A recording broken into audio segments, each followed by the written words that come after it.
Pero ¿pensáis que estas medidas parece que se justifican un poco como consecuencia de la crisis económica, una crisis que no tiene nada que ver con o que comenzó de una manera que no tiene nada que ver con el gasto del Estado? Sin embargo, parece que se puede acabar con la crisis económica reduciendo gasto público. ¿Pensáis que eso es necesario? ¿Que realmente hace falta reducir gasto público para acabar con la crisis? ¿O esto es una especie de estrategia, son medidas ideológicas, digamos, que se llevan a cabo con la excusa de la crisis? Absolutamente. Yo pienso que la crisis es un acicate que han sacado por sacarla. No lo sé, se sabe que viene de atrás, se sabe todas estas cosas que nos están diciendo.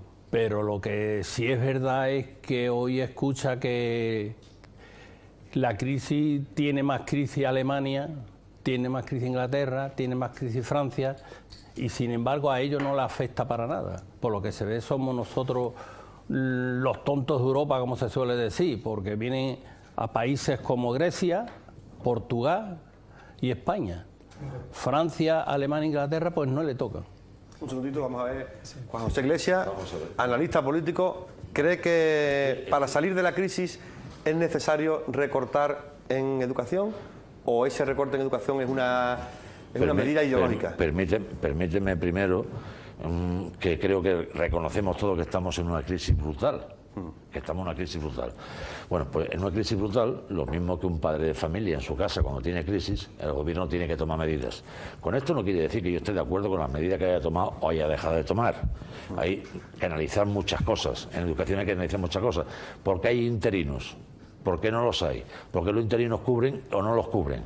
¿Por qué los interinos no lo hacen fijos? Eso no es responsabilidad del gobierno central. Eso es responsabilidad de las comunidades autónomas.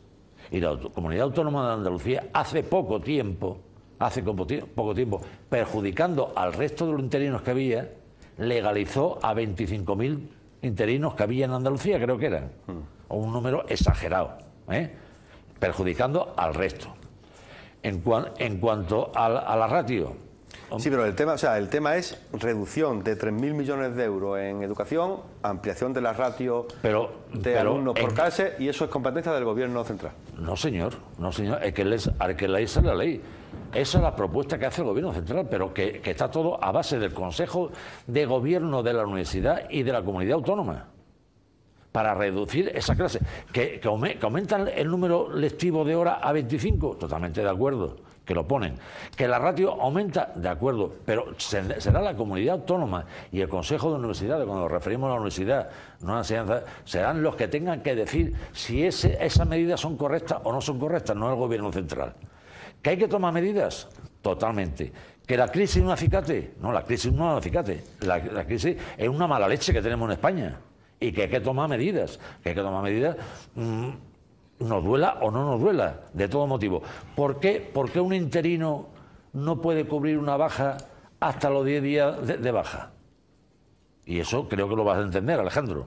El interino no tendría por qué estar cubriendo baja, tenía que estar atendiendo a la educación como refuerzo. Habría que valorar si los profesores son lo suficientes. ¿Está bien dotados los colegios o no están bien dotados los colegios para que esos interinos estén trabajando durante todo el año, no 10 días al año? Y que, como tú decías, Alejandro, que bueno, que esos 10 días que los padres estén de acuerdo o no estén de acuerdo que su niño le dé clase otro profesor de matemáticas, por desgracia, por desgracia. No, otro profesor de matemáticas, otra especialidad. No, por desgracia, y creo que va a estar de acuerdo conmigo. Hoy día, los padres, en general, no saben ni dónde está la puerta del colegio. Y le importa que dé la clase de matemáticas, el de religión o de formación del espíritu nacional. Claro, hay que luchar contra eso también. Bien, totalmente de acuerdo. Hay que hacer responsable a los padres. Y hay que hacer una educación real. Que como tú decías, tú eres ingeniero, dijiste, y estás en la educación. A lo mejor a este señor que está aquí a mi lado, que está estudiando magisterio, le está perjudicando tú en su carrera, por ejemplo. Hay que distinguir el magisterio, digamos, que es una disciplina, cuerpo. Pero entiéndelo lo que te quiero decir, sí. ¿No? Y todo es factible, todo es posibilidad de que todo el mundo tengamos trabajo. Pero lo que no pretendemos, lo debemos pretender, que en 100 días o en 120 días lo solucionemos todo. Y no estoy de acuerdo con mucho Aquí hay mucho material para, Es que no estamos de acuerdo, no Yo estamos de creo acuerdo que en que en 100 Que no, o que 120 días, que en 100 o 120 días no creo que vayan a arreglar todo, pero desde luego lo están destrozando todo, sobre todo el estado de bienestar. Está Porque destrozando el estado de bienestar. cuando se toman ¿Para se toman determinadas medidas que van a minar la estabilidad que tenía nuestro sistema sanitario, nuestro sistema educativo, y que le faltaba bastante para incorporarnos a la media alta de Europa. Eso me dirá, verás tú, se puede construir es muy lento, destruir en un segundo. Tiene una crisis mayor que nosotros, Inglaterra tiene una crisis mayor que nosotros, Inglaterra no tiene crisis ninguna. Eso no te he dicho yo. Y Alemania tiene mucho menos crisis que nosotros. He dicho más déficit, ¿no? Yo he dicho que tiene más déficit de nosotros, más que tiene. No se puede comparar unos países con otros. Y en este país hay que tomar medidas. Hay medidas que no nos gustan y hay medidas que nos gustan. Y cuando digamos sanidad, que estamos hablando de educación, que es lo que interesa a vosotros y a mí también me interesa, cuando digamos sanidad, daré unos razonamientos por los cuales me parece muy bien todo lo que están haciendo con sanidad, con los recortes, sin perder calidad. Me parece sin muy perder mal, calidad. ya lo hablamos. Vamos a ver, Una pregunta le voy a hacer a Juan. Has dicho antes que en 100 días no ha podido hacer, no le da tiempo a hacer nada, pero sí le da tiempo de destrozarlo todo. Claro. ¿Destrozar el qué? Es que han entrado como un caballo en una cazarrería, destrozando vamos a ver. Todo el bienestar social y todo el bienestar se lo han Nos guste quitado. o no nos guste, la herencia que hemos recibido, que la tenemos que recibir todos, es una herencia ruinosa, que estamos en la mayor indigencia. Y no se tomaron medidas. Y para esa indigencia, como nosotros no dependemos de nosotros mismos, que estamos a las órdenes de Francia y de Alemania, nos han dicho hay que tomar medidas. Y las medidas son... han dicho, entonces no tenemos un gobierno que nos gobierna, ¿no? ¿Dónde vive? Tenemos un gobierno títere. ¿Dónde vive, que nos Basilio? gobierna. ¿Dónde vive, Basilio? Hombre, que ¿Dónde vive? Nos está gobernando Alemania, ¿no? A ver, entonces no es un gobierno. ¿Pero quién gobierna en Europa? Un concepto. Un segundo, por la vamos. derecha. ¿Quién gobierna en Europa? La derecha. Vamos a calar un momentito, porque yo creo que hablando todos a la vez, yo creo que nadie entiende. Juan José ha dicho que hay que tomar medidas, eso está claro, hay que tomar medidas para salir de la crisis no estoy de económica. acuerdo en todas. El asunto que aquí se trata es si el recorte en educación, que yo no sé si es como ha dicho él, que está destrozando el estado del bienestar, pero lo que sí está claro es que reduce la calidad educativa porque aumenta el número de alumnos por clase.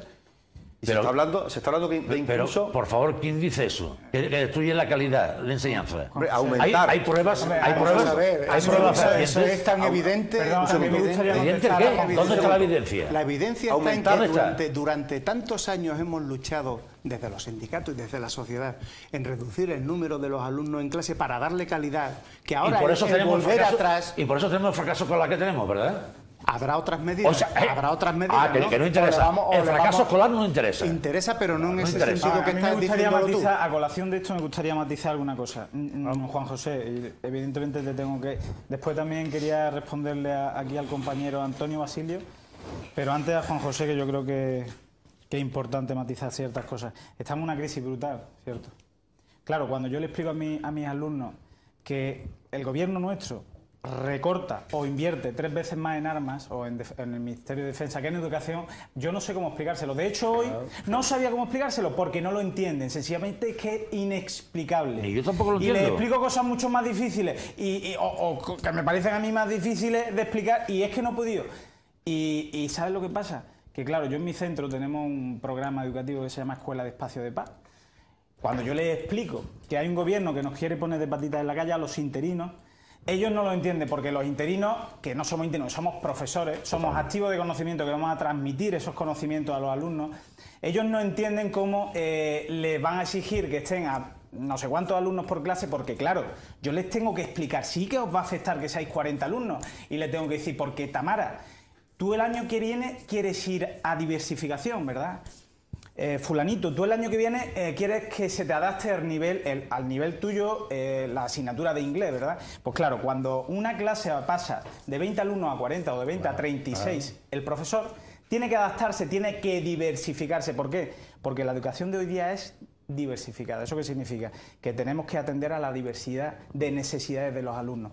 Si en una clase yo tengo 40 alumnos, que ya de por sí, ahora mismo con 20, es complicado, creo que oscila entre 20, 25, 29, creo que es muy complicado, pues claro, yo tengo que explicarle la ley de Ohm al chico que va más adelantado, por X, porque tiene una realidad social distinta en su casa, porque no tiene una familia desestructurada, pero luego le tengo que explicar la ley de Ohm adaptando ese nivel a otras chicas que tienen otras dificultades, que no se enteran, ¿no? Entonces, claro que afecta la calidad cuando aumentamos la ratio en la clase, por supuesto, porque tenemos un profesor, porque ya si por sí ya hay uno, a lo mejor se podía desdoblar. Llega un momento en que ahora mismo hay asignaturas como matemática e inglés que se llaman, o asignaturas que son flexibles, es decir, que un grupo de la clase sale para recibir la asignatura a un nivel determinado y otra clase a otro nivel. Eso evidentemente no creo que sea viable con la reducción de profesorado, porque claro,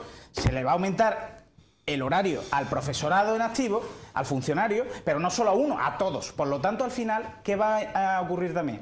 Que esa explosión de horas que van a tener los funcionarios de un centro en cuestión van a hacer que se tengan que invadir especialidades que no son afines a uno. ¿Por qué? Porque el sistema educativo está estructurado de una manera, está estructurado de una forma que para haber hecho ese aumento de horario, aumento de ratio, etcétera, primero tendrían que haber cambiado el sistema educativo, el currículum educativo, y entonces después ya incidir en el horario laboral. Pero lo han hecho al revés, por recortar, por quitar recursos a la educación. Entonces, es que yo me indigno